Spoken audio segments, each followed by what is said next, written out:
અત્યારે હવે police exam આવવામાં માત્ર ને માત્ર 2 મહિના છે, એટલે આ 2 મહિનામાં માત્ર ઓનલાઈનર પ્રશ્નો, પીવાયક્યુ પ્રશ્નો અને મોક ટેસ્ટ આ 3 વસ્તુ જ કરાય. અને જો તમારું કિસ્મત જોર મારશે ને તો તમે આ 3 વસ્તુ કરી હશે ને તો તમે ખાખી પાકી કરી જ લેશો.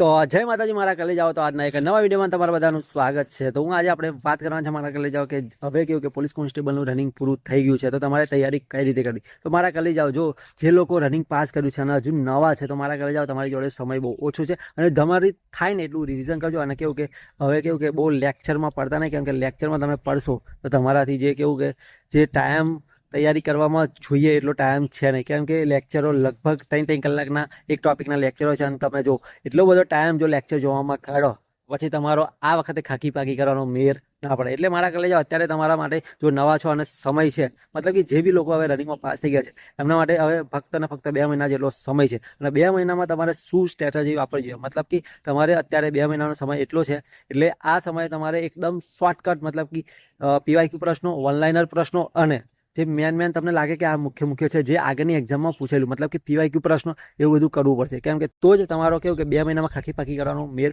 પડી શકે. બાકી 99% ચાન્સ છે કે 2 મહિનામાં કેવું કે બધું સિલેબસ કવર કરવો અને બધું જ પૂરું કરવું બહુ મુશ્કેલ છે. એટલે જો તમારા જોડે માત્ર ને માત્ર પીવાયક્યુ, ઓનલાઈનર પ્રશ્ન અને જે કેવું કે મોક ટેસ્ટ આપતા રહેવાનું છે. એટલે મોક ટેસ્ટના લીધે બી તમને ખબર પડે અમુક પ્રશ્નો, કેમ કે એના લીધે તમે જે વાંચેલું હોય એનું કેવું કે રિમાઇન્ડિંગ થાય અને મોક ટેસ્ટ આપો એટલે તમને ખબર પડી જાય કે તમે કેટલામાં છો. આજે અને મારા કલે જાઓ એટલે કેવું કે તૈયારી કરવાની ચાલુ કરી દેજો. અને એવું નહીં, જો એકવાર ટ્રાય કરો અને સફળતા ના મળે તો તૈયારી મૂકવાની નહીં. જ્યાં સુધી સફળતા મળે નહીં મારા કલે જાઓ ત્યાં સુધી આપણે તૈયારી ચાલુ રાખવાની છે. અને ગમે ત્યારે તૈયારી કરતા હોય ને તમે, એટલે મારા કલે જાઓ કોઈ એક્ઝામ પાસ થઈ જાય. એવું નહીં કે ખાખી પાકી થાય કે ના થાય, પરંતુ ગમે તે બીજી એક્ઝામ બી ઘણી બધી આવે, તલાટીની આવે, સીસીની આવે, પછી ઘણી બધી એવી ફોરેસ્ટની એક્ઝામ આવે, એવી કેવું કે પાસ થઈ જાય. એટલે બધામાં કેવું કે સિલેબસ 80% પરફેક્ટ, મતલબ કે સેમ જ હોય છે. એટલે જેના લીધે કેવું કે તમે બધી એક્ઝામમાં એક એક્ઝામની બી તૈયારી કરતા હોય તો બીજી એક્ઝામમાં બી તમને કામ લાગે છે.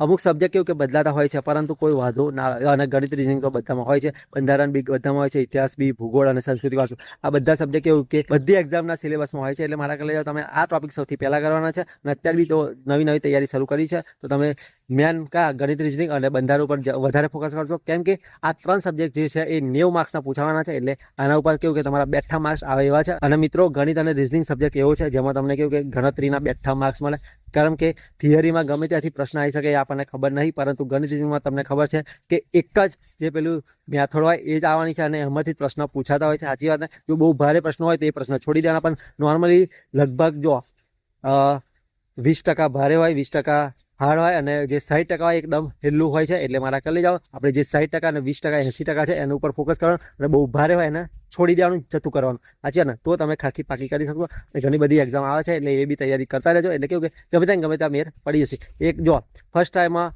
તો ભાગ્ય જ કોઈ કેવું કે એક્ઝામ પાસ કરી શકે, પરંતુ જો તમે પહેલેથી મહેનત કરતા હોય તો ફર્સ્ટ ટાઈમમાં બી તમે પાસ કરી શકો. પરંતુ 2 મહિનામાં મહેનત કરો અને ખાખી પાકી થઈ જાય એ વાત બહુ કેવું કે અસંભવ છે, સંભવ નહીં. મતલબ કે 99% ચાન્સ છે કે તમે પાસ ના થઈ જાઓ. 1% ચાન્સ છે, 1% ચાન્સ જ બી કેવું કે કોઈની અંદર હોપ હોય. એટલે કેવું કે તૈયારી કરતા રહેજો મારા કરી જાઓ. 1%માં બી કેવું કે કોઈક વાર લાગી જાય, તમારું કિસ્મત સાથ આપી જાય, તમે જે વાંચ્યું એ જ કદાચ પ્રશ્નો આવી જાય. સાચી વાત ને? એટલે કશું કહેવાય નહીં. એટલે ઉપરવાળાનો ખેલ છે. જો તમે મહેનત કરી હશે તો તમને ગમે ત્યારે સફળતા જરૂર મળશે. અને મારા કરી જાઓ, આ ફિલ્ડમાં, સરકારી નોકરીની ફિલ્ડમાં તમે માત્ર ને માત્ર 1.5 વર્ષ તૈયારી પરફેક્ટ કરો એટલે કોઈ બી જગ્યાએ તમે નોકરી લાગી જાઓ.